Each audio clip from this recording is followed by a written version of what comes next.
हाल ही में भारतीय मनोरंजन उद्योग में एक नया विवाद छिड़ गया है, जिसमें मशहूर निर्माता एकता कपूर और उनकी मां शोभा कपूर का नाम शामिल है। मामला उस समय गरमाया जब उनके खिलाफ पॉक्सो एक्ट, जो कि protection of children from sexual offences के तहत शिकायत दर्ज की गई।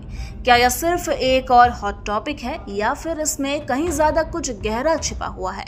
आइए जानते हैं। एकता कपूर, जो OTT प्लेटफॉर्म ऑल्ट बालाजी की पूर्व मालिक हैं, वह अपनी कई बोल्ड वेब सीरीज के लिए पहचानी जाती हैं। इनमें से एक है गंदी बात। इस वेब सीरीज के सीजन 6 के एक एपिसोड में कथित रूप से नाबालिग लड़कियों के अश्लील दृश्य दिखाए गए थे।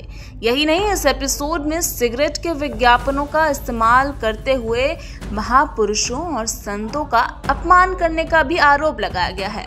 शिकायत में कहा गया है कि फरवरी 2021 से अप्रैल 2021 के बीच इस सीरीज को ऑल्ट बालाजी पर स्ट्रीम किया गया और इसके कई दृश्यों ने बच्चों के प्रति सुरक्षा कानूनों का उल्लंघन किया।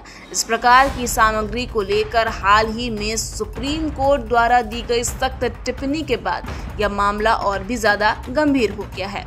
सुप्रीम कोर्ट ने हाल ही में एक महत्वपूर्ण फैसला सुनाया, जिसमें बच्चों से जुड़े अश्लील कंटेंट को देखना, पब्लिश करना और डाउनलोड करना अपराध माना गया है।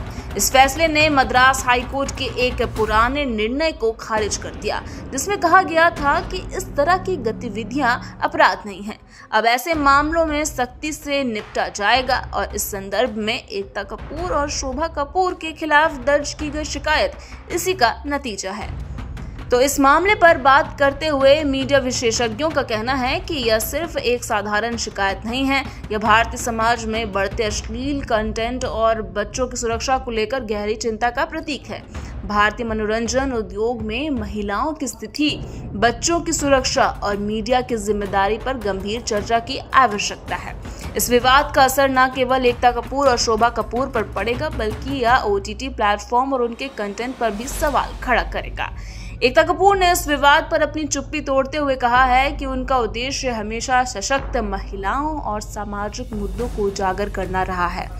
उन्होंने अपने प्रोजेक्ट्स में कहानी कहने के लिए बोल्ड कंटेंट का सहारा लिया है और यह स्पष्ट किया कि उनका कोई भी काम बच्चों के खिलाफ नहीं है। खैर, आपकी इस पर क्या राय है? आप कमेंट करके हमें कमेंट बॉक्स पे जरूर बताइएगा।